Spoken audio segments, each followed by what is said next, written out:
Hey everybody, good morning or good day wherever you are. I'm going to cut right to the chase via reading from this post that I wrote about the man. The title is about Scott McKibben, who is now the former executive director of the Oakland Alameda County Coliseum.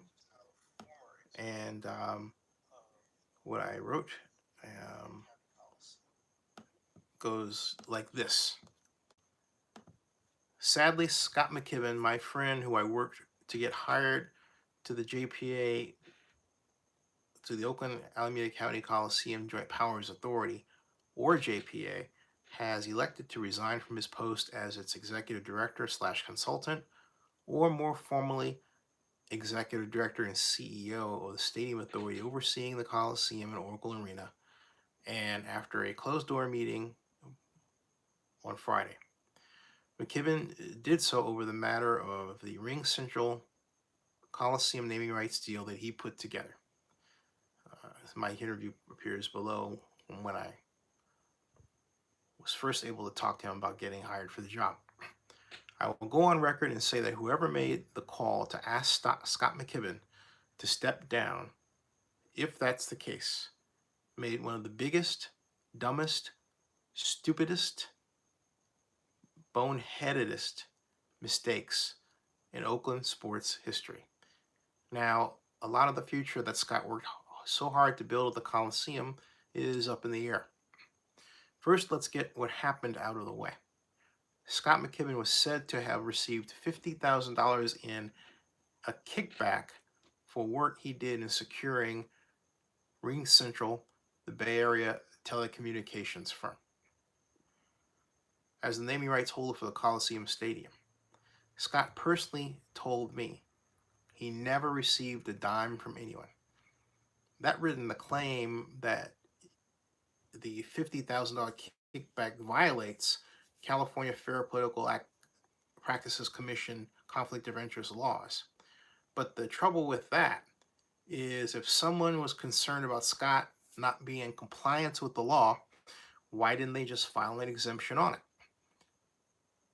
CFPP conflict of interest law reads that all one has to do is meet one and just one of 5 criteria for exemption to the conflict of interest section. Scott fits this point of the exemptions. If the agency were to adopt a conflict of interest code, there would be no, quote, designated employees within the meaning of California Government Code sections 82019 and 87302, subdivision A. The issue here is that the Coliseum contract he has does not call him an employee. It refers to him as a consultant and an independent contractor. So the argument that Scott is a public employee, let alone a designated employee, fails to hold water. Moreover, the apparent misunderstanding is something that's fixable. It begs the question why the Coliseum JPA didn't move to do so. One can make the argument that someone was just looking for something wrong to get rid of Scott. And the elected officials who sit on the Coliseum JPA were known for picking executive director candidates they could control rather than those who were perfect for the job. Scott was the exception to that rule, and you will learn why later in this post. As far as I'm concerned, the real crime is that the Oakland Coliseum JPA board didn't vote to give him a monetary gift for his work. To get anyone to spend anything more than $1 million when our sports teams are leaving is more than notable. Scott got Ring Central to commit $4 million. But this is Oakland, where it's hard to find people who stand up for anyone else when the political weather goes bad. This blogger is not one of those people. I stand tall for Scott McKibben, just as I stood tall for Lynn Longmire in 1996. And you would say, who? Lynn Longmire was a luxury suite salesperson with the Oakland Football Marketing Association, OFMA, in 1996. When the OFMA was tasked with selling personal seat license and luxury suites, There was nothing to stop Longmire from working to engineer the sale of the naming rights to the Coliseum Stadium. To that end, she struck a verbal agreement with OFMA executive and Raider legend Jim Otto, such that she would get 10% of whatever she sold. Lynn built a relationship with a firm out of Japan called UMAX, and with a 3-inch thick binder to show her documented communications with the tech firm. The scanner company was poised to pay $19 million to put its name on the stadium, but that got in the way of a number of lease agreement issues between the Raiders and the city of Oakland and the county of Alameda. Had the deal went through, Lynn would have been owed $1.9 million. So the deal never happened, but the question of who would pay Lynn was batted back and forth between the Raiders and the city and the county. Lynn brought her issue to me as the economic advisor to Oakland Mayor Elihu Harris. In defense of Lynn, I took the matter to Kofi Bonner, my friend from Cal City Planning days who became interim city manager. Kofi said he wasn't going to pay for it, and the Raiders didn't want to pay what Lynn owed. So Scott's predicament was predestined to happen. The JPA has never had a good compensation system for the sale of sponsorships, especially naming rights. Scott McKibben has been an asset to Oakland sports. Scott McKibben came to us via a conversation he and I had about the Open Coliseum JPA position in early 2014. I've known Scott since 1998, when he was publisher of the Oakland Tribune, and from 1999 to 2001 was on my Oakland Alameda County Sports Commission board and Super Bowl 39 bidding committee. I headed Oakland's 2005 Super Bowl bid. Given no chance, even by the Oakland City Council and the Mayor of Oakland or the local media at the time, our Super Bowl bid effort pushed Oakland to be one of 3 finalist cities alongside Jacksonville and Miami. We lost the 2005 Super Bowl to Jackson on the 3rd ballot. But how we got to that point could not have happened without Scott serving as a representative of the Oakland/East Bay area business community, and especially at a meeting at NFL headquarters in 2000. Then Oakland Mayor and now California Governor Jerry Brown arrived 20 minutes late and left the NFL meeting early, with 40 minutes on the clock, and leaving Commissioner Tagliabue screaming and steaming. We were in a quiet panic. The honest fact is Governor Brown did little to make us look good. When he showed up, Brown immediately questioned my plan for paying for the Super Bowl bid by a planned dual stadium field $200 million naming rights agreement. Even though Brown had endorsed the plan the night before, he openly asked Commissioner Tagliabue what he thought of my proposal, with me sitting at the head of the table. Paul said he had thought it was a good idea, leaving Jerry to only say, "Oh," and then he left. We needed a savior, and we got one. Scott, sitting at the end of the long boardroom table, responded to my request that he present the business case for the Super Bowl in Oakland. He performed so well that he arguably was the reason we were pushed to finalist status. McKibben basically assured that the business community would be there with enough money to put on a great Super Bowl in Oakland. Fast forward to 2014 and the Coliseum JPA's need for a leader. Since that time, Scott went on to head the Rose Bowl and then served as commissioner of the A11 Football League my friend Steve Humphrey started. Scott wanted to return to the Bay Area, saw the opportunity in the form of the posted job of Coliseum JPA director, and called me. At that time, the front runner for the job was Mark Hart, who was then and is still the Pittsburgh Steelers chief financial officer. Scott was the second ranked candidate and should have been awarded the position, but certain elected officials started playing with the process. Guy Houston, the former GOP California Assemblyman from Fremont, jumped from nowhere to next to be hired behind Hart, who wanted more money than was offered. And that was wild. Houston had no sports experience to speak of, sports business experience to speak of. So while I thank him to this day for endorsing our Super Bowl Oakland bid in 1999, he was not the person for the Coliseum JPA position. Scott was. A lot of games were played with Scott that almost prevented him from landing the job. In the end, it was revealed that Houston was involved in an elderly fraud scandal, and that took his name out of contention. Scott landed the job.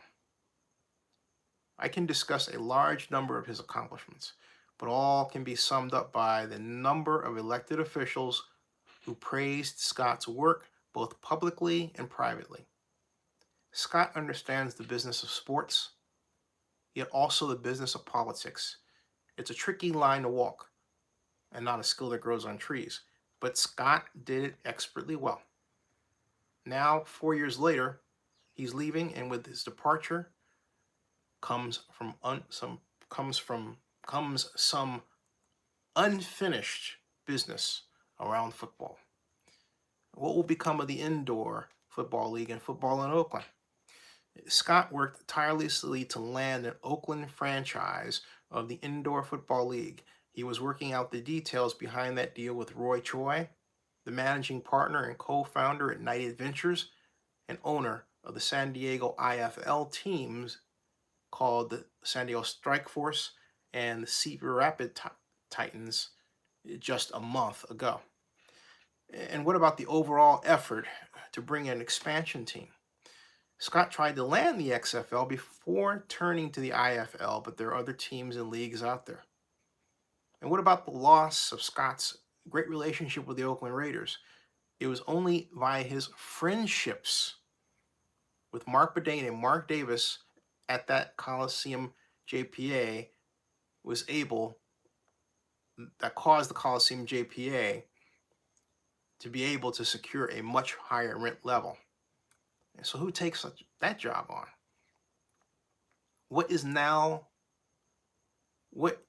Where that is now is not clear at all. And the JPA structure doesn't allow for someone to just step in and take over where Scott left off. That speaks to how poorly the JPA is structured. It needs to be reconstituted. Time to build the Coliseum JPA into a larger staffed stadium authority. When the Coliseum JPA was first created, it was strictly an organizational structure to allow the revenue bond structure to be formed. It had just the Alameda County Administrator and the President of the Board of Supervisors and the Oakland City Manager and the Mayor of Oakland on it. And the meetings were set to be quarterly. That's it. Then the Raiders' personal seat license PSL sales faltered. The City of Oakland and the County of Alameda were on the hook for $20 million a year. Then Oakland City Council President Ignacio de la Fuente saw a chance to make a more robust JPA, saying, "It's our money now." That led to the creation of the structure that has lasted to this day. 2 Oakland City Council members and 2 members of the Alameda County Board of Supervisors, with 2 members from the business community each, and the executive director. Well, the problem is the executive director has no staff. The original Oakland Coliseum organization had a full staff, paid for by proceeds from a public bond issue. Bob Quintella was the executive director, and the late George Vukasin ran the Coliseum board. They did a fantastic job. But Vukasin, who was given the gift of that position by the Oakland City Council in 1983, did a terrible job of keeping the elected officials in the loop. The structure This structure that Scott served under has the elected officials too much involved in the organization. And with that comes a gigantic set of problems.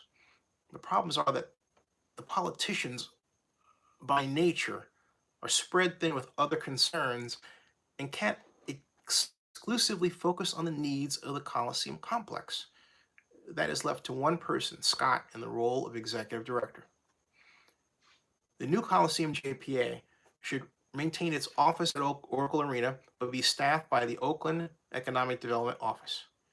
That is not to say the head of economic development should be the Coliseum executive director, but that the new executive director should have the resources of Oakland's Economic Development Office to draw from, especially staff report, not just administration, but research and management. Scott McKibben had no team of executive assistants to tap for assignments, let alone step in should he step down. A new organization should clean that problem up with and also have at least two business development positions. The JPA has enough surplus revenue to pay for the new staff positions, the two, over the next 3 years. The JPA should also have a larger sports internship program. What always got me was that Scott didn't have interns from any of the colleges helping him, but most notably from the sport management program of the University of San Francisco.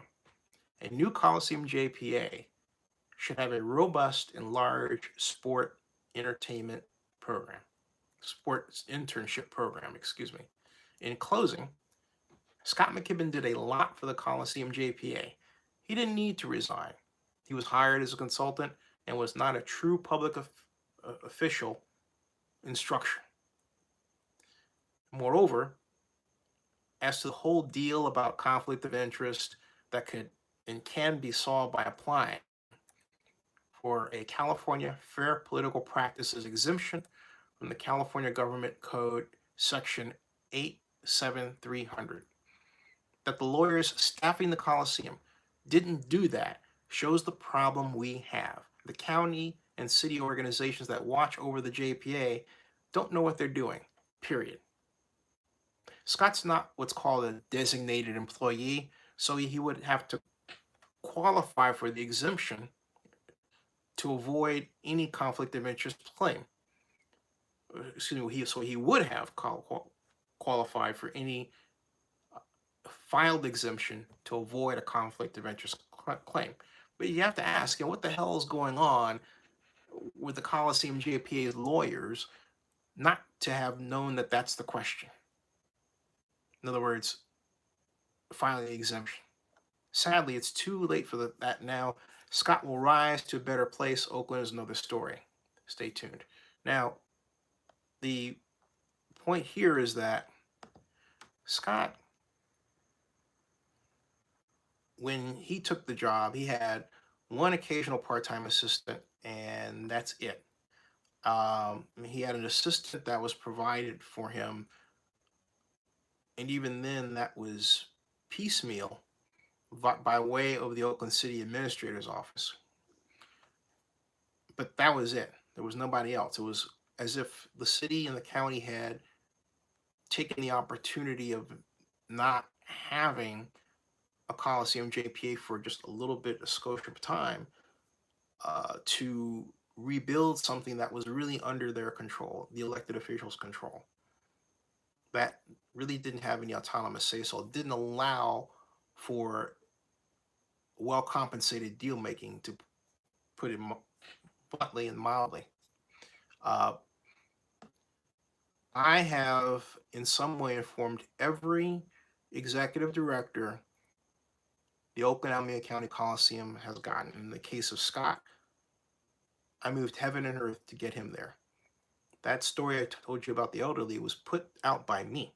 I found it about Guy and I put it out there because no other media organization had written about this person who was that close to taking over, yet had this allegation out there that, hey, he had defrauded an elderly group for over $300,000. Did you hear me?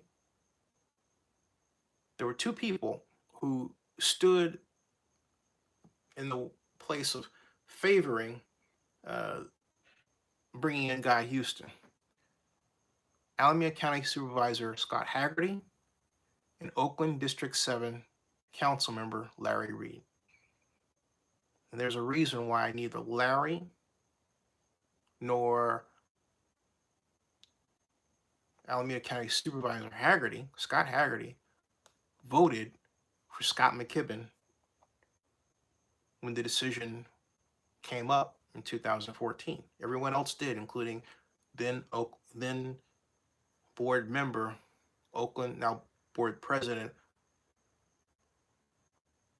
City of Oakland Councilmember Rebecca Kaplan, at-large Councilmember Rebecca Kaplan. So the situation is that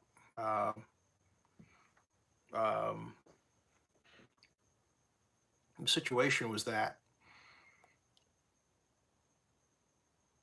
and I've been through this, Lynn's been through this. There are people who, when they don't want you around, they'll figure out some kind of way, some made-up way to get rid of you. I'll read your comments right now.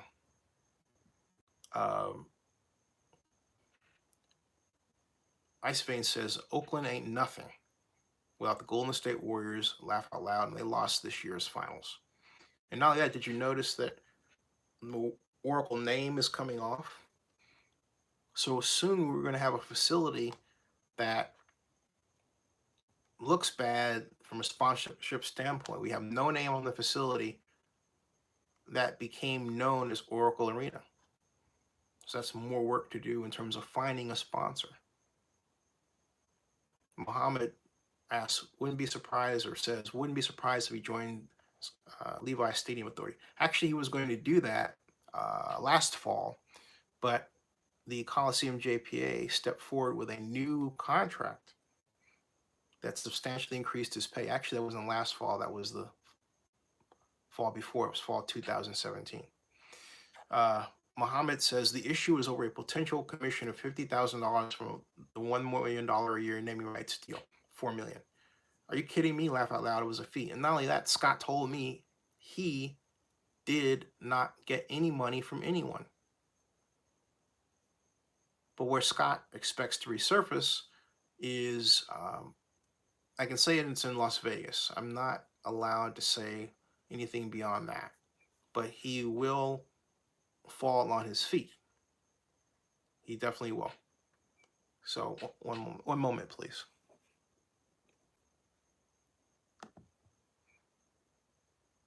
Okay. I'll be back to talk more about this and related news later in the day, but I wanted to get this bit of information out there because you're not going to read about it there, because you're not going to read about it this way anywhere else. And I'm added to it. The text that I read from will appear. In fact, I'll do that right now. I'll edit the video to include the text that I read to you online so you can read the details of it. Okay? But I realize that it's late, and I will let you and me get some rest. Thank you so much.